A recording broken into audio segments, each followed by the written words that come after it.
While I was in the service, I found out that there is an ongoing, non-consensual human experiment, and it's testing a human-machine interface weapon. There's a group here in the United States that are non-consenting human subjects for the testing of this weapon, and they're calling themselves targeted individuals.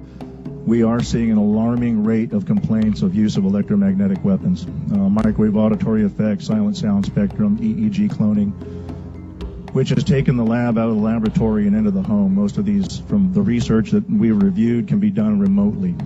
It seems to be more weapons research than medical research. I personally corresponded with upwards of 1,500 victims, all complaining of identical complaints from every state in the nation. They're being accused of being crazy. They're being accused of being paranoid and schizophrenic to completely cover up what is in fact a social engineering program and a covert research and development program for some of the most sophisticated and advanced technology that the world has ever seen. I've worked on projects for the CIA, Justice Department, Department of Defense. Is this the stuff, voices in the head and things like that? Yes. We've run into a few people that claim they got voices in their heads, they sleep inside tinfoil boxes, they do a lot of crazy things, it seems, but when they talk to us, they seem totally normal, they seem totally sane. Are these people crazy, or is the government doing this to them? The government's doing this to them. He's not even bothering to hide it. They're called voice of God weapons. Obviously, if members of the general public are not aware of the existence of this technology, which many of them are not, most of them are not, they will conclude that this person must be crazy. And as a result, they will recommend psychological evaluation for that person. You can see the way this is going to go, and the way it is going right now. As good people, helpless people that are being abused and tortured and enslaved and experimented upon in America today, American citizens cry out for help from their fellow Americans. And their fellow Americans say, why don't you take some Prozac because we think you're schizophrenic? When this is a highly technical program, all of the symptoms are induced by a technology that is so fucking sophisticated, it is horrifying beyond description. The CIA claims torture works. Now, they're talking about physical torture. Now, no touch torture is a whole new topic, a whole new category. Most people don't believe it's happening. You can be tortured in your own home. No one will believe you. So the U.S. military, they are actually working on augmented reality and VR right now. Again, it's so funny because the military contacted me and asked if I would help them. And I'm reluctant to do that because I like talking about everything. And it would be top secret, whatever they told me. So it's like, I don't know. I have a lot of ideas, but I don't want to know what you're doing because I only want to know it's public. So this is public, but how they're doing it is not public. But I will tell you, one of the things we'll be able to do is we'll be to outsource functions of our brain. So we'll be able to outsource, we'll be able to upload our memories to the cloud. What they're doing is looking at the pattern in the brain, and then they're matching that pattern, they're putting that into a database. So if you can match the patterns in somebody's brain to the patterns in the database, you can literally start to read their mind. Every time a word comes up, you know it. Oh, that word came up for that individual.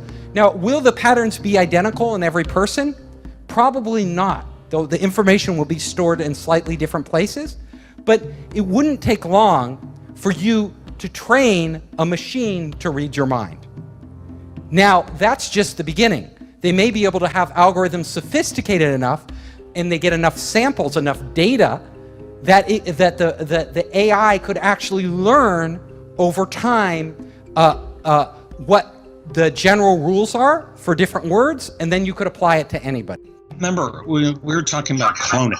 Brain cloning, brain heterodyning is the actual word, which means modulation of other brain signals within yours. And so they're cataloging and classifying brain patterns, which can be transformed and transmitted into other human beings. you could literally start to communicate with other people. So my lecture, we could all be standing here silently. And I could just be communicating it to you. I could be talking, you would talk to people, you could literally have conversations with people without ever getting on your phone anywhere in the world. You know, goodbye WeChat or Google Hangouts. We could all just be on our brainwaves, right? A computer multiplexer routes the voice signal of the sender through microwave towers to a very specific defined location, or cell. The receiver is located and tracked with pinpoint accuracy by their biometrics, DNA, iris, gait, facial recognition, and brainwave patterns. However, the receiver is not a cellular phone. It is the human brain. This technology can also be used to manipulate the emotions of the target. It can induce fear, love, hate. It can cause you to be nervous. It can cause you to be confident. It can cause you to be depressed. It can cause you to be happy. It can cause you to feel any fucking emotion at any time by artificially inducing them. Emotions are also data. We could start literally to feel somebody else's pain. And now we say, I feel your pain. We don't really feel their pain. But in the future, we may actually really feel their pain. Like if they're sad, all of a sudden we could tap in, to your wife or girlfriend or boyfriend, and you could be like, oh my God, I feel your pain. I feel your anxiety, What they do is they go and get your garbage in front of your house and get your DNA. And then once they've got your DNA sequence, they can then go to a supercomputer and they can biocode directed energy attacks that will only go and bioresonate with your body. So that three people can be standing right next to you and nobody's going to feel the harassment except you, because these signals are biocoded to your body's tuning only. And then they can send down D2K, they can send down any symptom they want, because they're in full control of the bioresonance of your bioenergy. The frequency that's being used, at least in the most advanced forms, that hacks into the mind. Once that frequency hacks into the mind, it has access to the entire mind and the entire body. And so all it's doing is manipulating the electrical signals within the brain. And so by manipulating the electrical signals within the brain, it can make you feel stuff. It can make you feel sensations. It can make you do stuff. It can make you think stuff. What's happening normally is, from my understanding with the most advanced type of this technology, is they are manipulating your brain to be able to feel sensation in other parts of your body. And people will interpret that as a shock, let's say, to your leg.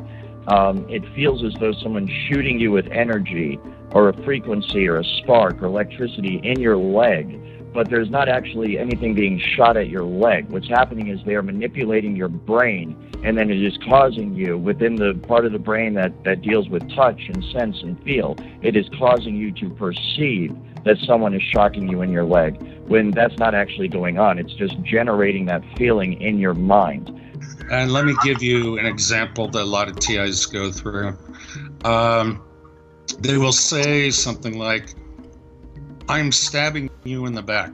Can you feel that? And the TI will be like, yes, I feel that. And then they'll give it a score, okay? How much misery and suffering did that cause? And all that's being done is being played back into the brain, the central nervous system. It's not an actual physical touch.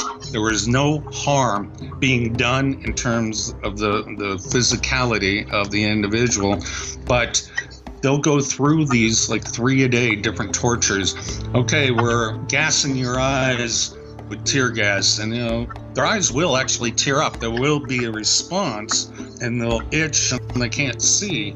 But this is all done through the brain. It's the brain's reaction to these tortures that they're applying back to them.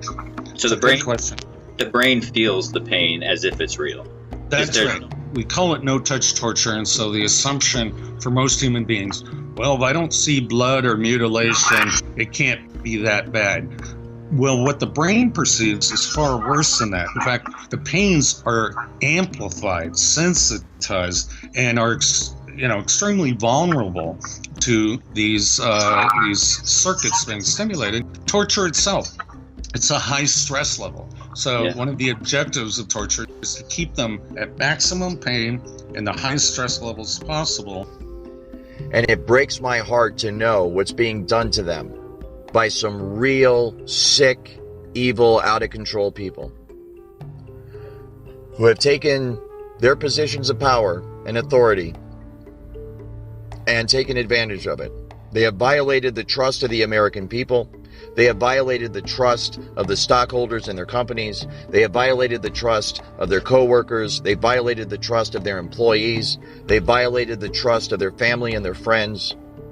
They violated the trust of their children. And they violated the trust of all Americans everywhere, and indeed all human beings all over the planet. They have violated that trust by using their positions of power to conceal themselves from scrutiny, and then use that veil of secrecy to launch what amounts to an attack on a nonviolent American population who are just trying to live their lives and make a living and be happy, love their friends and family, and do the best they can. So, like any technology, there are great things we could do, and then there are very horrible things that could result from it that are unanticipated. Now, if somebody hacks into your cell phone or your bank account, they can steal your identity. But it's not your real identity. It's more like your money. And that's bad enough, right? That's pretty bad if you get hacked and they steal your, they do identity theft. But if they're connected, if your brain is connected directly to the internet, then it will be real identity theft. They could take you. They could literally erase you. They could reprogram you in a way without you even knowing it. So you think you're in control of your own will, but it's actually somebody else. It can literally stop your own thoughts from happening and replace them with other thoughts by sending thoughts to your head. And it's so sophisticated that you cannot tell where these thoughts are coming from. There's no way to discern that they are coming from somewhere other than your own mind. So you can imagine how bad this would be for people that don't even realize this technology exists. And they're having these thoughts, which they think are spontaneous, because being under the influence of this technology now, kind of having been on both sides of it, I am just amazed at the way it works. And I know that the thoughts that they beam into your head originate from the exact same place in your mind that your own natural thoughts originate from. So if I didn't know I was under the influence of this technology, then I would have no idea that anyone was influencing my thoughts at all. And that's exactly what it could be used for. It could be used to sway people in terms of their opinion, to make them go along with a certain agenda. It can be used to turn groups of people or individuals against each other for whatever purpose. And who do we trust with this technology? Well, apparently not Mark Zuckerberg. He didn't do that good a job at protecting our data. Do we trust a government? Do we trust Donald Trump? Who do we trust? Yeah, decentralized, a blockchain, right?